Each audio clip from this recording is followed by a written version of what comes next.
तो हम class 11th में चैप्टर नंबर 3 ट्रिग्नोमेट्रिक फंक्शन इनको पढ़ा रहे थे।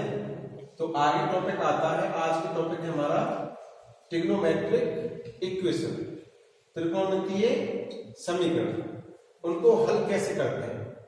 अब हमने जो समीकरण पढ़े हैं वो इस तरह से पढ़े हैं कि 2x + 5 = 7 दे दिया, तो ये समीकरण है। तो इसको हल करना सीखा था। एक प्लस की वैल्यू इधर जाएगी तो माइनस में हो जाएगी, माइनस की अगर इधर जाएगी तो प्लस में हो जाएगी, अगर मल्टीप्लाई में तो डिवाइड में जाएगा, और डिवाइड है तो मल्टीप्लाई में। अब हमें पढ़ना क्या है, त्रिकोणमितीय समीकरण, ट्रिग्नोमेट्रिक इक्वेशन पढ़नी है। तो ट्रिग्नोमेट्रिक इक्वेशन होगी किस तरह से, जो ये दे रखी है 10x = √3x, कहने मतलब उसमें ट्रिग्नोमेट्रिक फंक्शन का भी यूज होगा और एक समीकरण में होगा। समीकरण का मतलब जिसमें इक्वल आए, ठीक है। तो आगे इसको समझना है कि इसको हल कैसे करना है। तो इसको हल करने के लिए हमें जो यूज करने होते हैं फॉर्मूले, वो 3 फॉर्मूले ये कि किन्हीं वास्तविक संख्याओं x तथा y के लिए, तो कोई भी हमारे 2 रियल नंबर है x और y, अगर वो इस तरह के हैं, किस तरह के, sin x = sin y, तो इस x को इस y की टर्म में x लिख सकते हैं। x = n π + -1n y एक फॉर्मूला, ठीक है। ऐसे अगर cos x = cos y दिख जाए, मतलब एक पार्ट cos का इधर एक पार्ट cos का इधर, तो इस x को और इस y को आपस में रिलेट कर सकते हैं। किस फॉर्मूले से, इस फॉर्मूले से, x = 2n π ± y। अगर 10x = 10y है तो इस x को इस y के टर्म में कैसे लिख सकते हैं, x = n π + y। आगे 2 फॉर्मूले और हैं कि अगर हमारा ऐसा एक पार्ट आ जाता है कि sin x = 0, तो ये x क्या क्या हो सकता है, वो पहले ही बता रखा है, ये होता है n π। ऐसे ही cos x = 0 आ जाए तो ये x बराबर होता है 2n + 1 π/2। तो ये सभी मानों पर जहां पर जो n यूज हुआ है सभी जगह, वो एक इंटीजर है। n क्या है, इंटीजर, मीन पूर्णांक, ठीक। तो पूर्णांक क्या होते हैं, 0 ± नंबर और, ठीक है। तो जितने माइनस के नंबर हैं, जितने प्लस के नंबर हैं, और 0 जो संख्या रेखा पे 1 2 3 जो होते हैं, 0 + 1 - 1 + 2 - 2 + 3 - 3, इस तरह के जो नंबर हैं ये क्या होते हैं, हमारे पूर्णांक। तो ये n की जगह रख सकते। आगे ये समझना था कि अगर यहाँ पे n का मान कुछ रखेंगे तो एक वैल्यू मिलेगी, उस वैल्यू पर cos 0 देता है। ऐसे अगर यहाँ पे 1 रखा है तो ये क्या हो जाएगा, पाई, तो sin π पे क्या देता है, 0। अगर है 0 रख दे तो ये क्या हो जाएगा, 0, तो sin 0 पे क्या देता है, 0। तो इस तरह से फॉर्मूले हैं 5, तो इनका यूज होना है ट्रिग्नोमेट्रिक इक्वेशन, जो त्रिकोणमितीय समीकरण है उनको हल करने। अब कैसे हल करते हैं वो समझना, ठीक है। तो इस तरह से जो हल करके जो मान आता है, ये कहने मतलब कोई भी समीकरण है उसको हल करते हैं तो उसमें x का मान आता है, तो वो x का मान उस समीकरण को सेटिस्फाई करेगा, ठीक है। तो कहने मतलब अगर ये समीकरण है, इसको हल करना है, तो उसका मेन उद्देश्य क्या है, वो x का मान निकालना जो इसको सेटिस्फाई करते हैं। तो कैसे हल करते हैं इसको समझना है। तो हमारे पास 10x = √3 एक समीकरण है। तो √3 को मुझे पता है क्या लिख सकते हैं हम, 10 π/3।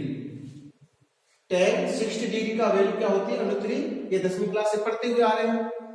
तो इससे क्या मिल जाएगा हमें, ये मिल जाएगा 10x = 10 π/3।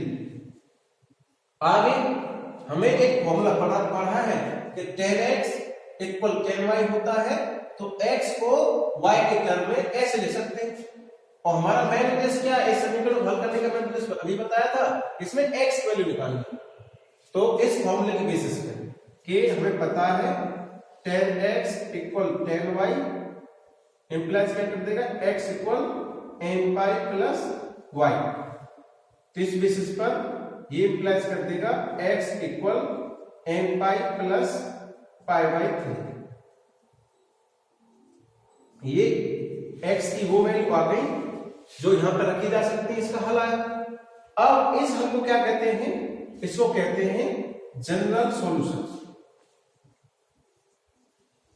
इसको कहते हैं व्यापक हल। अगर इस तरह का समीकरण दिया जाता है और पूछा जाता है कि इसका व्यापक हल क्या है, तो इस तरह से हल करना है। अब इसमें एक और तरह का हल होता है, उसको कहते हैं प्रिंसिपल सॉल्यूशन, मुख्य हल। तो हमें इस तरह से जो समीकरण देंगे तो उससे रिलेटेड दो तरह के हल पूछेगा, एक तो व्यापक हल, एक मुख्य हल, जिसको कहते हैं प्रिंसिपल सॉल्यूशन।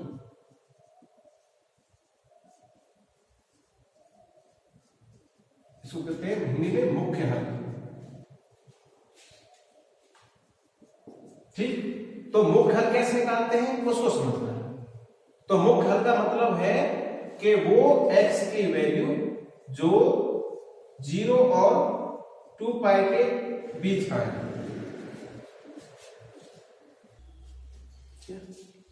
तो वो x के मान जो 0 और 2 पाई के बीच में और 0 भी हो सकता है। इसको दूसरी तरह से लिख सकते हैं कि x ऐसा हो जो 2 पाई से छोटा और 0 और 0 से बड़ा हो, इस तरह से लिख सकते हैं। तो अब ये हमारा क्या है? जनरल सॉल्यूशन, व्यापक हल है। और इसमें जो n है वो कहां से आएगा? पूर्णांक z से। अब इसमें n के मान रख सकते हैं। तो अगर मैं n का मान इसमें 0 रखता हूं, 0 रखने पर x का मान मिलेगा। वो x का मान क्या मिलेगा? यहां 0 रखने पर ये 0 हो जाएगा, ये पाई बाई 3 दे देगा। ऐसे अगर मैं n की वैल्यू 1 रखता हूं तो n की वैल्यू 1 रखने पर ये x बराबर कितना दे देगा हमें? पाई प्लस पाई बाई 3, और ये हो जाएगा हमारा 4 पाई बाई 3। तो ये जो दो मान हैं वो कैसे हैं? जो इसमें आते हैं, जो 0 और 2 पाई के बीच आते हैं। इसमें 0 भी इंक्लूड किया जाता है पर 2 पाई इंक्लूड नहीं किया जाता। तो ये दोनों मान ऐसे हैं जो इसमें आते हैं। तो ये दोनों मान कैसे कहलाएंगे? Principal solution. ये दोनों क्या है? प्रिंसिपल सॉल्यूशन मीन मुख्य। ठीक है, तो पहला मतलब क्या है? एक समीकरण होगा, उसको इन फॉर्मूलों की हेल्प से, जो ये फॉर्मूले दे रखे हैं इनकी हेल्प से उसका पहले व्यापक हल जनरल सॉल्यूशन निकालेंगे। तो जनरल सॉल्यूशन जब आ जाएगा, उनमें से दो ऐसे मान होते हैं जो इस इंटरवल में आते हैं, उन दो मानों को क्या कहते हैं हम? प्रिंसिपल सॉल्यूशन, मुख्य। तो ये जो मुख्य होंगे वो हर बार दो आएंगे। तो एक तो अधिकतर हमें n को 0 रखने पर मिल जाएगा, तो ये अपने अकॉर्डिंग पता चलता है। हम रखते जाएंगे n की वैल्यू 0 +1 -1 +2 -2 +3 -3, तो उसके डिसाइड आधार पर हमें मिल जाएगा ये कि इसके बीच में दो मान आएंगे। इससे जो दो मान आ जाएंगे इसके इंटरवल के बीच में, वही हमारे मुख्य हल प्रिंसिपल सॉल्यूशन कहलाते हैं। ठीक है, आगे अगला क्वेश्चन समझते हैं। अब नेक्स्ट क्वेश्चन है sec x = 2। तो इसको समझना। तो हमने अभी जो 3 फॉर्मूले लिखाए थे तुम्हें, उसमें कोई भी sec के रिलेटेड नहीं था। तो जो फॉर्मूले थे वो था हमारा cos से रिलेटेड। तो इसलिए हम इसको क्या करेंगे? cos में कन्वर्ट करेंगे। cos में कन्वर्ट करने का तरीका क्या है कि cos sec का उल्टा होता है।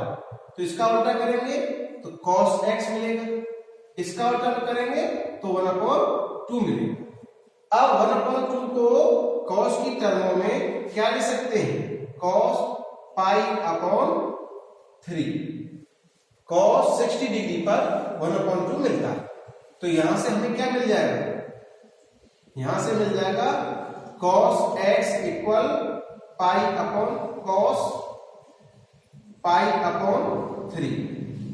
अब जो फॉर्मूला पड़ा है क्या कि cos x = cos y होगा, तो ये इंप्लाइज कर देगा x = 2n पाई प्लस माइनस y। तो इसके अकॉर्डिंग हमें क्या मिल जाएगा, x equal 2n pi plus minus pi by 3। तो ये क्या हो जाएगा हमारा जनरल सॉल्यूशन।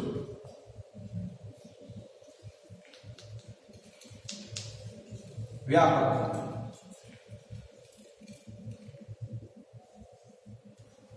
अब हमें क्या निकालना है, मुख्य हल, जिसको कहते हैं प्रिंसिपल सॉल्यूशन।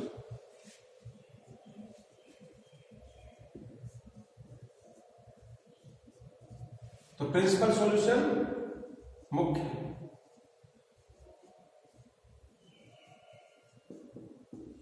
तो किस तरह से निकालेंगे, मैंने बताया था पहला, तो इसको ऐसे एडजस्ट करना है कि n बराबर 0 रखेंगे, तो यहां से हमें x की वैल्यू कितनी मिल जाएगी, प्लस माइनस पाई बाई 3, ये 0 हो जाएगा। अगर मैं दूसरा पार्ट n इक्वल 1 रखता हूं, तो ये x इक्वल कितना मिल जाएगा, 1 रखने पर 2 pi plus minus pi by 3। तो प्रिंसिपल सॉल्यूशन के लिए क्या बताया था कि जो x है वो किस में होना चाहिए, वो हमारा x 2 पाई से छोटा और 0 से और इक्वल ये पार्ट होता है, तब प्रिंसिपल सॉल्यूशन। तो इसमें से माइनस पार्ट भी है और प्लस पार्ट भी है, तो x इक्वल पाई बाई 3, तो ये हमारा इसमें आता है। दूसरा, अगर मैं x इक्वल ये लूं 2 पाई माइनस पाई बाई 3, तो 2 पाई माइनस समथिंग, तो 2 पाई से छोटा हो जाएगा, तो ये वैल्यू किसमें चली जाएगी, इसके अंदर चली जाएगी, तो ये सॉल्व करके कितना दे देगा, 5 पाई बाई 3। तो ये दो वैल्यू 5 पाई बाई 3 और पाई बाई 3, ये दोनों क्या है, इस इक्वेशन के प्रिंसिपल सॉल्यूशन, मतलब मुख्य। अब question number 3, cot x equal -√3, इसको सॉल्व करना है। अब तक यहां पे क्या होता था, प्लस, अब है माइनस, तो माइनस को कैसे हैंडल करना है उसको समझना है। तो पहले तो हमें पॉजिटिव पार्ट जो कुछ होता है उसी को सॉल्व करना है। क्या होगा, माइनस cot √3 कब देता है, cot पाई बाई 6 30 डिग्री। ठीक, अब इस माइनस को सॉल्व कैसे करते हैं उसको सीखना। तो उसको सॉल्व करने के लिए तुम्हें पता है कि हमारा ये फर्स्ट क्वाड्रेंट, ये सेकंड क्वाड्रेंट, ये थर्ड और ये फोर्थ, इसमें ये एक्स एक्सिस, ये वाई। अब यहां क्या होता है, 0 डिग्री और साथ में 2 पाई। अगर मैं इधर से पूरा कंप्लीट कर दूंगा रिवॉल्यूशन, ये पूरा एक परिक्रमण कर दिया जाएगा, तो 2 पाई होगा, और यहां से सिर्फ यहां तक कितना होगा, ये पाई। अब पाई में कुछ घटा देंगे तो किससे पहुंच जाएगा, हमारे पाई में थीटा एंगल इधर आ जाएगा, और इधर क्या आएगा, पाई प्लस कुछ बढ़ा देंगे तो नीचे की तरफ आ जाएगा। अब पता है कि यहां से स्टार्ट हो गया पूरा, यहां पे एक रिवॉल्यूशन, एक कंप्लीट परिक्रमण 2 पाई रेडियन का होता है, तो 2 पाई रेडियन पूरा कंप्लीट हुआ। तो अगर मैं 2 पाई में कुछ बढ़ा दूंगा तो 2 पाई प्लस थीटा इधर पहुंच जाएगा, अगर कुछ घटा दूंगा तो 2 पाई माइनस थीटा इधर रहेगा। अब इन चारों पार्ट को तुम्हें पता है कि इसमें सभी ट्रिग्नोमेट्रिक रेशियोज पॉजिटिव होते हैं। इसमें साइन x और कोसेक x पॉजिटिव होते हैं, इसमें tan x और cot x पॉजिटिव होते हैं, इसमें cos x और sec x दोनों पॉजिटिव होते हैं।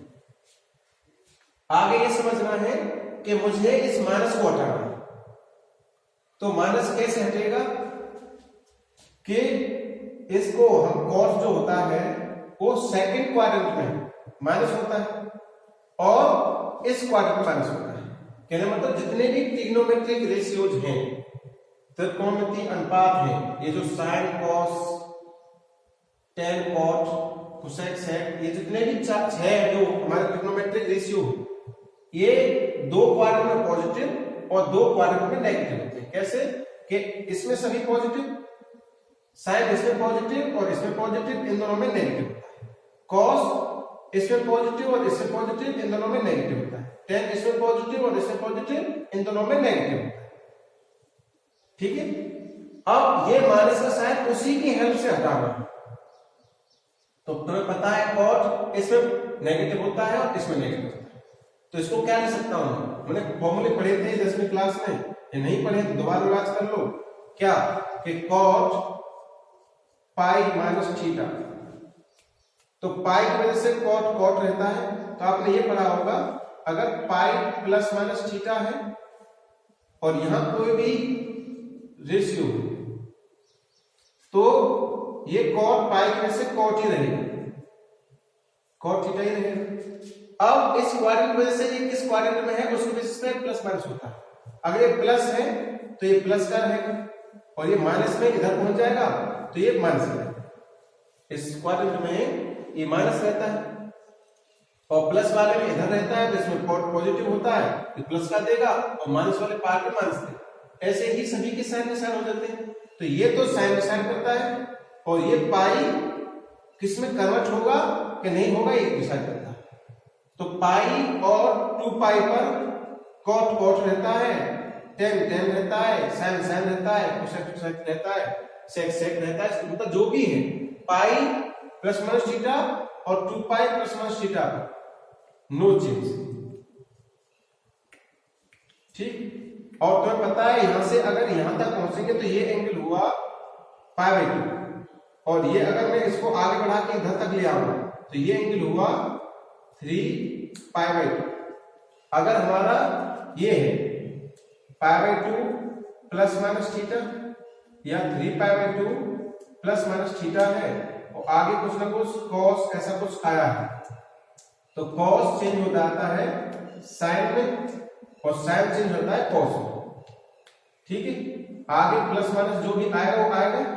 पहले चेंज समझते हैं कि पाई बाई 2 और 3 पाई बाई 2 आने की वजह से साइन कॉस में कॉस साइन टेन आगे लिख देता हूं तो इसमें से चेंज होगा और चेंज किसमें होगा साइन थीटा और cos थीटा में चेंज होगा, साइन cos बन जाएगा cos साइन बन जाएगा। ऐसे ही tan थीटा cot थीटा और cos थीटा tan थीटा, ऐसे ही sec थीटा और cosec थीटा आपस में इंटरचेंज होता है। ठीक है, तो हमें cot x इधर है तो इसको cot x ही हमें लेना है, इसीलिए पाई बाई 2 और 3 पाई बाई 2 नहीं लेने, हमें सिर्फ क्या लेना है पाई और 2 पाई में चेंज करना। अब तो cot किसमें हुआ, इसमें माइनस का है इसमें माइनस का है, तो इधर से जो एंटी क्लॉकवाइज डायरेक्शन में जब चलते हैं जो पहले आ जाएगा इसमें माइनस या प्लस होना है तो उसको लेते हैं। तो हमारा पाई बाई थीटा की वजह से माइनस का हो जाएगा तो क्या हो जाएगा हमें ये हो जाएगा cot pi minus theta minus cot theta देगा। तो इस पार्ट को तो हमें पता है कि cot pi minus theta minus cot theta देगा। इसे कंपेयर करेंगे हम थीटा से थीटा cot से cot, इसको इस तरह से कन्वर्ट कर सकते हैं। तो क्या लिख सकते हैं इसको cot x equal minus cot pi by 6 है, इसको लिख सकते हैं cot pi minus pi by 6। आगे सॉल्व करेंगे इसको तो ये हो जाएगा cot x equal cot 5 pi by 6। ठीक, आगे हमारे जो फॉर्मूले हैं वो किससे रिलेटेड है, tan से रिलेटेड। ठीक है, तो अगर मैं 1 में लिखूंगा तो tan में कन्वर्ट कर सकते हैं इसको कैसे, ये हो सकता है tan x equal to tan 5 by 6। तो कहने का मतलब जो फॉर्मूले पढ़े हैं वो फॉर्मूले किस तरह के हैं, 3 हैं, साइन से रिलेटेड है, कॉस से, tan से। जो कॉस से रिलेटेड है वो ऐसा कोई फॉर्मूला है नहीं उसमें, इसलिए tan में कन्वर्ट करना पड़ेगा। आप tan वाला फॉर्मूला लगा सकते हैं, तो tan वाला फॉर्मूला क्या था tan x equal tan y, तो ये इंप्लाइज कर देगा x equal n pi plus y, और जहां n हमने बताया था इंटीजर होता है, तो इस वजह से ये क्या आ जाएगा, ये हो जाएगा x equal n pi plus 5 pi by 6, और ये क्या हो जाएगा इसका जनरल सॉल्यूशन, व्यापक है। अब हमें प्रिंसिपल सॉल्यूशन चाहिए, तो प्रिंसिपल सॉल्यूशन के लिए बताया था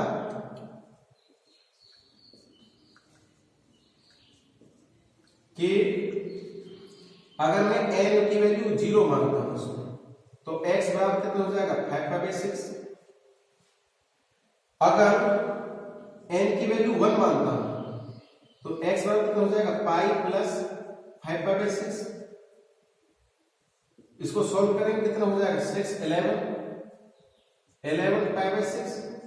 तो ये दोनों वैल्यू किस में आती हैं, 0 और 2 पाई के बीच, ठीक। तो ये दोनों क्या कहलाएंगे हमारे प्रिंसिपल सॉल्यूशन, मुख्य हल कहलाता है। तो प्रिंसिपल सॉल्यूशन क्या कहते हैं हम, मुख्य। Next question number 4, cosine x equal -2। तो पहले इसी को कन्वर्ट करेंगे साइन में, तो ये हो जाएगा साइन x इक्वल -1/2। इसको सॉल्व करेंगे माइनस साइन पाई बाई 6। अब इस माइनस हटाने के लिए क्या करना पड़ेगा, अभी बताया था तुम्हें कि साइन इसमें प्लस का होता है, इसमें प्लस का होता है, इसमें माइनस का होता है। तो पाई बाई, अगर पाई प्लस थीटा में लिखेंगे इस एंगल को, तो ये माइनस में लिख देंगे। तो हमें पता है कि माइनस साइन थीटा इक्वल होता है साइन पाई प्लस थीटा, तो इसमें कन्वर्ट कर देंगे, तो क्या आ जाएगा, ये हो जाएगा हमारा sine x equal sine pi plus pi by 6, ठीक। इसको हल करेंगे तो ये इंप्लाइज कर देगा sine x equal sine sine pi by 6।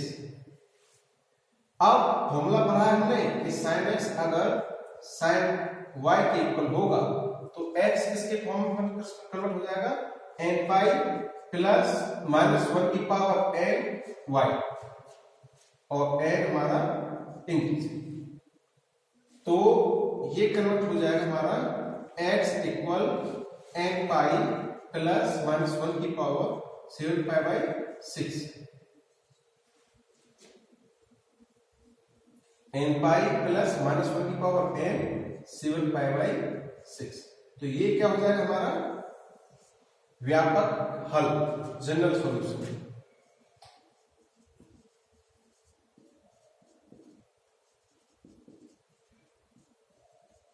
ठीक। अब हमारा अगला नेक्स्ट नंबर क्या है, प्रिंसिपल सॉल्यूशन,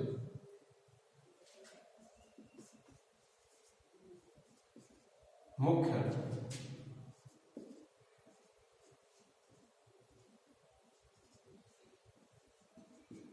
तो उसके लिए क्या बताया था कि ऐसी वैल्यू लेनी है जो 0 और 2 पाई के बीच में, और 0 भी हो सकता है, ठीक है। तो पहला नंबर अगर n इक्वल 0 रखता हूं मैं, तो ये x इक्वल क्या देगा, ये 0 हो जाएगा, ये 1 हो जाएगा, तो 7 पाई बाई 6 देते हैं। अगर मैं n इक्वल 1 रखता हूं तो n पाई ये माइनस का हो जाएगा, तो नेगेटिव दे देगा, तो n वाई 1 से मतलब नहीं। अगर 2 रखेंगे तो 2 से ये 2 प्लस पहुंच जाएगा, ठीक। अगर हम इसमें 3 रखें तो क्या हो जाएगा, अगर n इक्वल 3 रखते हैं तो x इक्वल हो जाएगा हमारा 3 पाई प्लस -1 की पावर 3 7 पाई बाई 6। इसको सॉल्व करेंगे तो ये हो जाएगा 3 पाई, ये हो जाएगा -7 पाई बाई 6। हल करेंगे 6 18 18 पाई -7 पाई बाई 6, और ये कितना हो जाएगा 11 पाई बाई 6। एक सॉल्यूशन ये और एक सॉल्यूशन ये क्या कहलाएंगे हमारे प्रिंसिपल सॉल्यूशन मीन मुख्य।